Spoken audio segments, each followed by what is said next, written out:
Hello दोस्तों, मैं सुमन कुंज एक बार फिर से आप सभी का अपने यूट्यूब चैनल स्टडी विद कुंज 2 पर स्वागत करता हूं।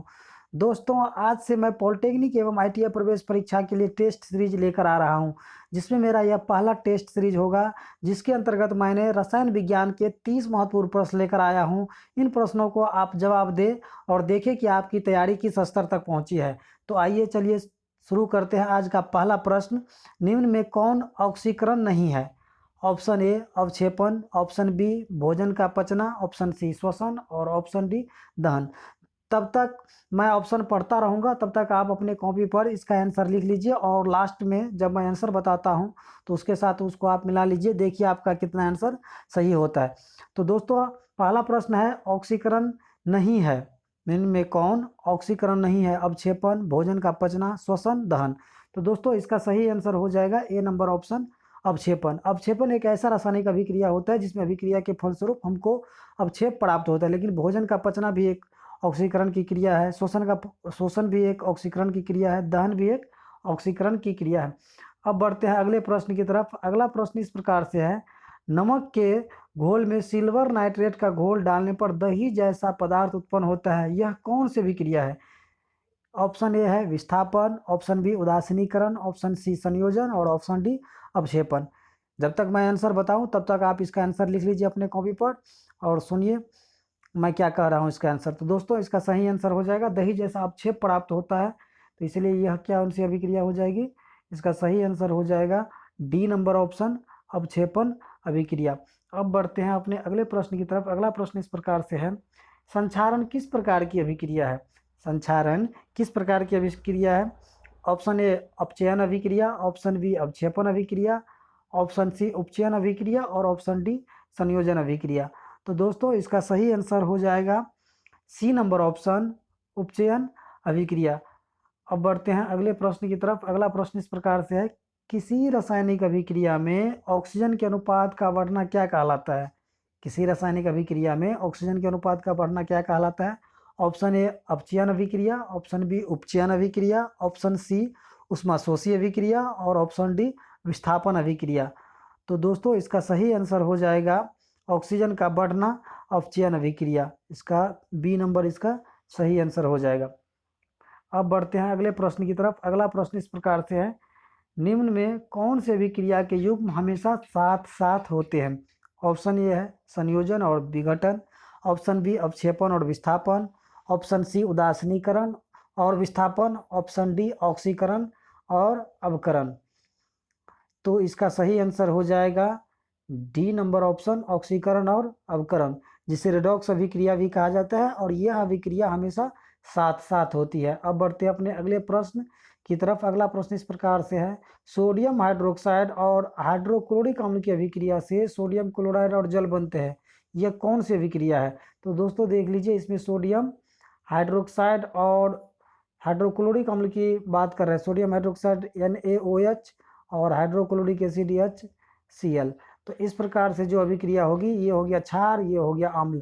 तो जब कभी भी क्षार और अम्ल के बीच रासायनिक अभिक्रिया होती है तो उस अभिक्रिया का नाम हो जाता है उदासीनीकरण अभिक्रिया। तो इसीलिए इसका ए नंबर इसका सही आंसर हो जाएगा।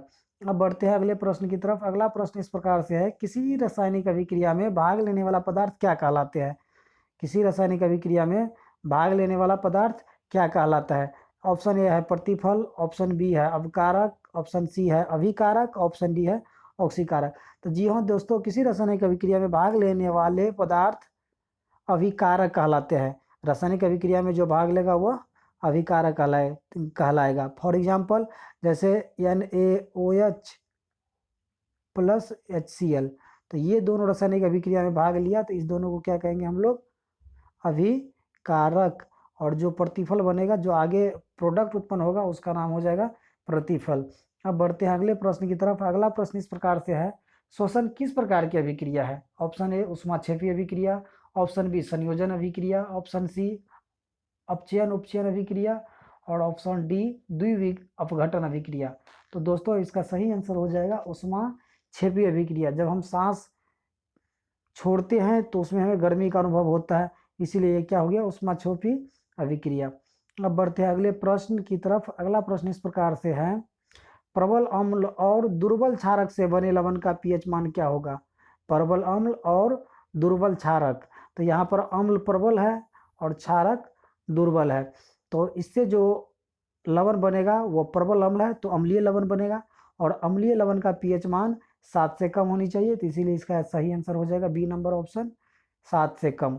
अब बढ़ते अगले प्रश्न की तरफ। अगला प्रश्न इस प्रकार से है, क्षारक को जल में घोलने पर क्या मुक्त होता है? क्षारक को जल में घोलेंगे तो क्या मुक्त होगा? तो आर्हेनियस महोदय ने बताया था कि जब कभी भी हम अम्ल को जल में घोलते हैं तो हाइड्रोजन आयन मुक्त होता है, और क्षारक को जल में घोलते हैं तो हाइड्रोक्साइड आयन मुक्त होता है, तो इसीलिए इसका सही आंसर हो जाएगा ए नंबर ऑप्शन OH आयन। अब बढ़ते हैं अगले प्रश्न की तरफ। अगला प्रश्न इस प्रकार से है, निम्न में कौन प्रबल अम्लीय है? जी हाँ, निम्न में कौन सबसे मजबूत अम्ल है? तो दोस्तों इसका ए नंबर ऑप्शन दिया हुआ है, पीएच मान जिसका 7 होना चाहिए।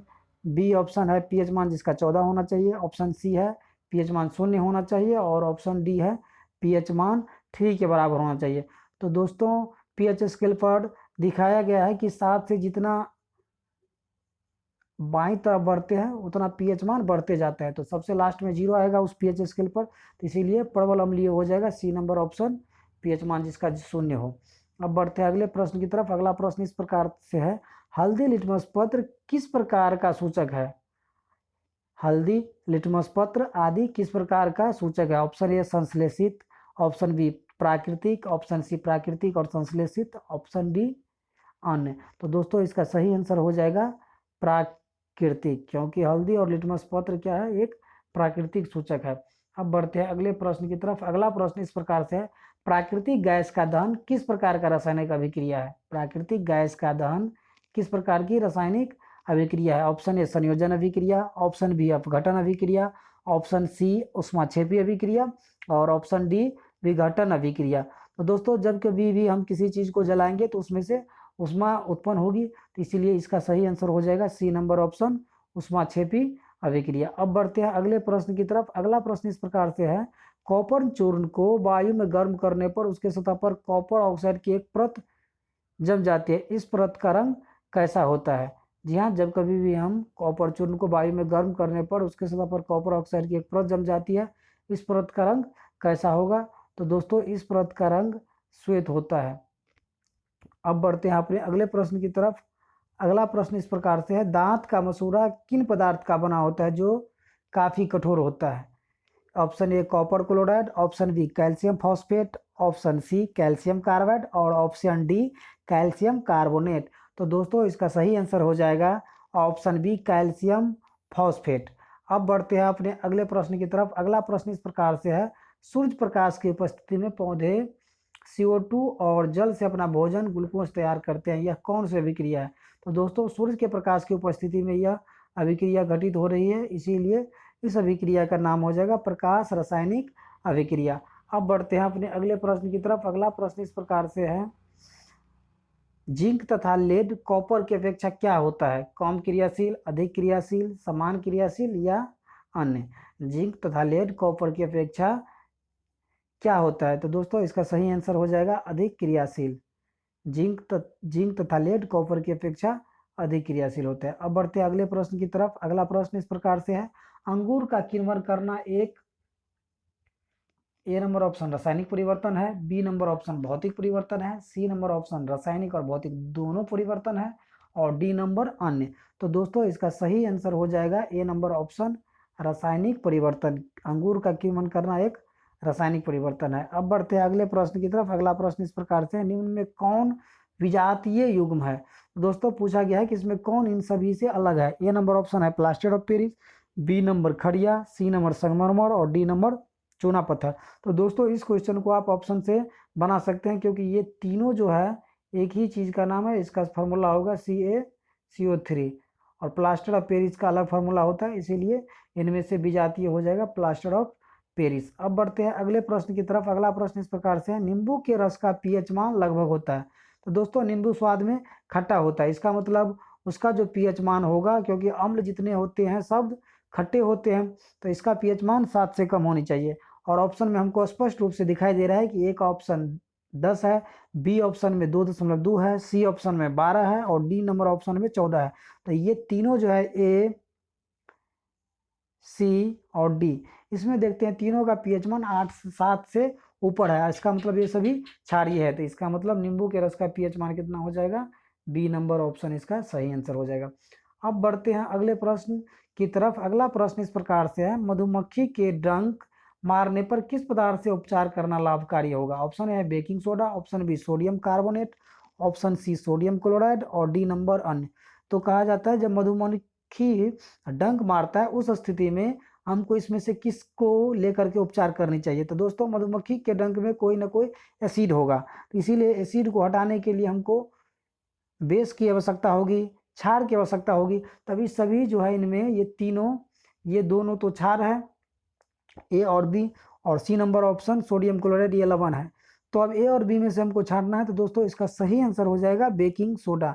बेकिंग सोडा के द्वारा हम मधुमक्खी के डंक मारे स्थान पर इलाज कर सकते हैं। अब बढ़ते हैं अगले प्रश्न की तरफ। मुंह साफ करने के लिए किस प्रकार के मंजन का व्यवहार करना चाहिए जिससे कि दंत क्षय रोका जा सके। दोस्तों इसमें प्रश्न है कि हमारे मुंह का जो दांत होता है वो धीरे धीरे खराब होकर के नष्ट होने लगता है, तो उसको रोकथाम के लिए हम अपने मुंह को किस चीज़ से साफ करेंगे। तो दोस्तों ए नंबर ऑप्शन है अम्लीय दंत मंजन, बी ऑप्शन है क्षारीय दंत मंजन, ऑप्शन सी है उदासीन दंत मंजन और डी नंबर ऑप्शन है सभी। तो दोस्तों मुंह में है एसिड होता है हमारे मुंह में, और इसीलिए हम लोग क्या करेंगे, एसिड की जगह पे क्षार का प्रयोग करेंगे, तो इसीलिए इसका सही आंसर हो जाएगा बी नंबर ऑप्शन क्षारकीय दंत मंजन। अब बढ़ते हैं अगले प्रश्न की तरफ। अगला प्रश्न इस प्रकार से है, निम्न में कौन अधातु विद्युत का सुचालक होता है। दोस्तों हम सभी जानते हैं कि जितने भी अधातु है वो सब विद्युत के कुचालक होते हैं, लेकिन एक ऐसा अधातु भी है जो विद्युत के सुचालक होते हैं। तो इसका सही आंसर हो जाएगा ए नंबर ऑप्शन ग्रेफाइट। ग्रेफाइट विद्युत के सुचालक होते हैं, इसीलिए इसमें हम लोग को बच्चों को एक सावधानी भी बतानी होगी, क्योंकि ये जो हमारा पेंसिल है बच्चों जिससे लिखते हैं उसमें ग्रेफाइट का ही उपयोग किया जाता है और जो विद्युत का सुचालक होता है। अब बढ़ते हैं अपने अगले प्रश्न की तरफ। अगला प्रश्न इस प्रकार से है, 24 नंबर प्रश्न, निम्न में से किस धातु को चाकू से काटा जा सकता है।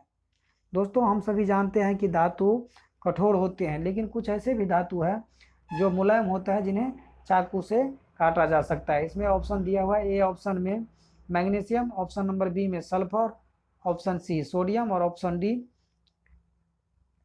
डी में क्या लिखा हुआ है देख लेते हैं, क्रोमियम। तो दोस्तों इसका सही आंसर हो जाएगा सोडियम। सोडियम एक ऐसा धातु है जो कि मुलायम होता है और इतना मुलायम होता है कि उसे चाकू से भी काटा जा सकता है। सोडियम के अलावा पोटासियम को भी चाकू से काटा जा सकता है। अब बढ़ते हैं अगले प्रश्न की तरफ। अगला प्रश्न इस प्रकार से है, जस्ता के अयस्क है। जी हाँ, जस्ता के अयस्क निम्न में कौन है। तो दोस्तों इसका सही आंसर हो जाएगा जिंक ब्लेंड, क्योंकि बॉक्साइड एल्युमिनियम का ऑक्साइड है, सोडियम क्लोराइड सिनेबार पारा का अयस्क है, इसीलिए इसका सही आंसर हो जाएगा जिंक ब्लेंड। अब बढ़ते हैं अगले प्रश्न की तरफ। अगला प्रश्न इस प्रकार से है, एल्यूमिना का विद्युत अपघटन करने पर एनोड पर कौन सी गैस जमा होती है। एल्यूमिना का विद्युत अपघटन करने पर एनोड पर, तो दोस्तों हम सभी को पता है कि कैथोड पर माइनस चार्ज होता है और एनोड पर प्लस चार्ज होता है। कैथोड पर कैसा चार्ज, माइनस चार्ज, और एनोड पर प्लस चार्ज। अब यहाँ बात हो रही है कि एनोड पर कौन सी गैस जमा होगी। एनोड प्लस है तो इसका मतलब इससे माइनस वाला जाएगा, लेकिन जब हम यहाँ पर देखते हैं ऑप्शन ए में हाइड्रोजन गैस, तो हाइड्रोजन की परमाणु संख्या जितनी होती है एक, तो इसके वैतम कक्षा में एक इलेक्ट्रॉन होगा, ये धनात्मक होता है। इसी प्रकार से नाइट्रोजन भी धनात्मक है।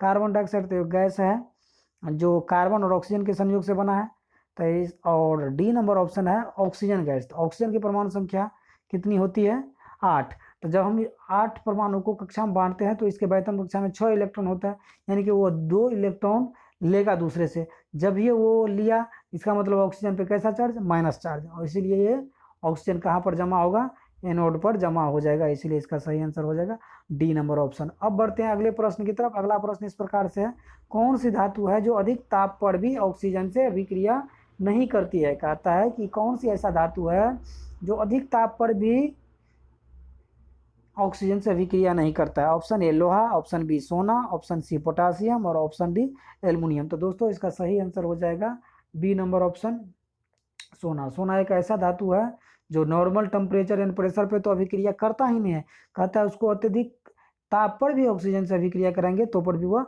अभिक्रिया नहीं करेगा। अब बढ़ते हैं अपने अगले प्रश्न की तरफ। अगला प्रश्न इस प्रकार से है, कौन सा धातु जल में डालने पर तैरने लगता है? जी हाँ दोस्तों, कौन सा ऐसा धातु है जिसको जल की सतह पर रख देंगे तो वो अपने आप तैरने लगेगा? ऑप्शन ए है calcium, option B nickel, option C magnesium, option D potassium. तो दोस्तों इसका सही आंसर हो जाएगा कैल्शियम। कैल्शियम धातु को जब भी पानी की सतह पर रखते हैं तो वो अपने आप तैरने लगते हैं। अब बढ़ते हैं अपने अगले प्रश्न की तरफ। अगला प्रश्न इस प्रकार से है, एक धातु के टुकड़े से पतले तार खींचे जा सकते हैं, यह धातु के किस गुण धर्म के लिए उत्तरदायी है?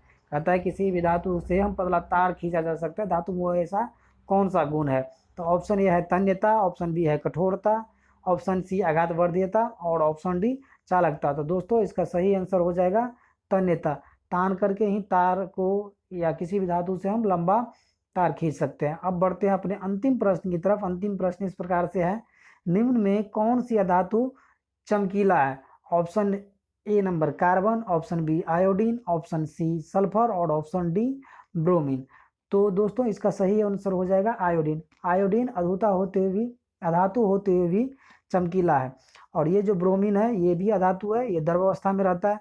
ज़्यादातर अधातु ठोस एवं गैस के रूप में रहते हैं, इसमें अपवाद है ब्रोमीन। ये ब्रोमीन जो है ये द्रव अवस्था में पाए जाने वाला धातु है। तो इस प्रकार से दोस्तों हम लोगों ने 30 प्रश्नों का एक सेट देखा, जिसको मैंने आपको पहले ही बता दिया था कि आप भी अपने कॉपी में मेरे साथ अपना आंसर लिखते जाइएगा। और अब जब मेरा लास्ट हो गया क्वेश्चन तो आप खुद मिला करके देखिए कि आपका कितना आंसर सही हुआ है, और कमेंट बॉक्स में हमें ज़रूर बताएं कि आपका आंसर कितना सही हुआ है। और मैं इसी प्रकार से और भी बहुत सारे सेट फिजिक्स, मैथ एवं केमिस्ट्री का लाऊंगा। इसलिए दोस्तों प्लीज़ मेरे चैनल को सब्सक्राइब कीजिए ताकि आप मेरे चैनल से जुड़ करके फ़ायदा उठा सकें। धन्यवाद।